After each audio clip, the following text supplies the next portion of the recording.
Hello guys, Radhe Radhe. আবার একটা fresh new blog নিয়ে বেরিয়ে পড়লাম। তো আজকে আসে এই গোপাল মন্দির থেকে একটু পরিক্রমা। ঠিক আছে, তো বেরিয়ে যাবো। পুরো ভিডিওটা এন্ড পর্যন্ত দেখতে থাকো। তো আমরা বেরিয়ে গেছি এই পরিক্রমার উদ্দেশ্যে। তো প্রত্যেকটা গ্রামের মাঝেই রাস্তাতে এরকমভাবে নাম করতে করতে যাচ্ছিলাম, পুরো গ্রামগুলো যেগুলো বললাম। তো আমরা ফার্স্টে শুরু করেছি আমলাবাদ, মেজার থেকে কিছুটা দূরে। যদি কেউ ওখানে থেকে ভিডিওটা দেখো তো কমেন্ট করবে অবশ্যই।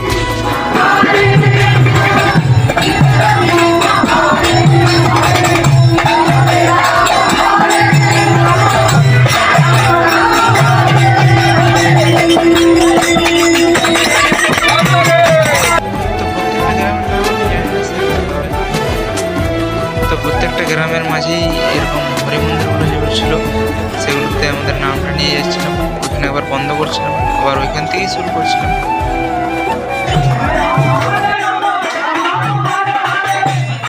তো গাড়িতে যেতে যেতে ভাবলাম একটা ভিডিও ক্লিপ নেওয়া যেতে পারে।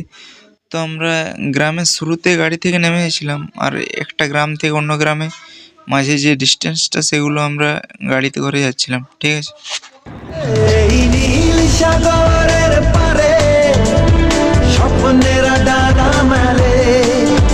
এই নীল সাগরের দুটো গ্রাম পরিক্রমা হলো অলরেডি। কাটাবাদ আর এদিকে আমলাবাদ না কি বলছে, আমি এত নাম সব জানি না।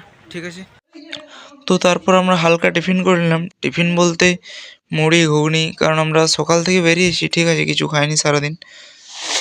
আমরা আছি তপবন আশ্রম, অনেকে জেনে থাকবে হয়তো। ঠিক আছে, তো আশ্রমের ভিতর দিকটা দেখো, কিন্তু খুব সুন্দর পরিবেশ। তো আমি যাচ্ছি সামনের দিকটা।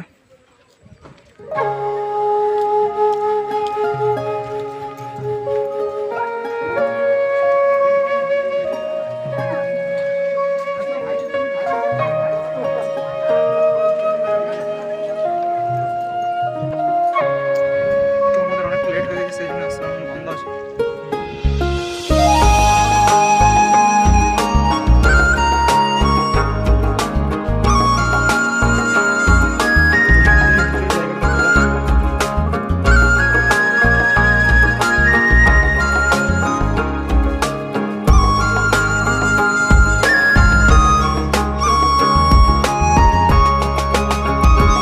তো ফার্স্টে আমাদের একটু লেট হয়েছিল, তো সেই কারণে আমি আর দাদা বাইক নিয়ে গিয়েছিলাম কিছুটা।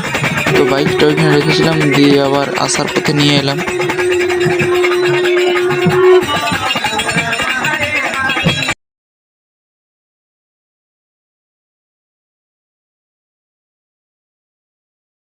তো বেরিয়েছিলাম আমরা সকালে 8টা 8:30 এরকম টাইমে।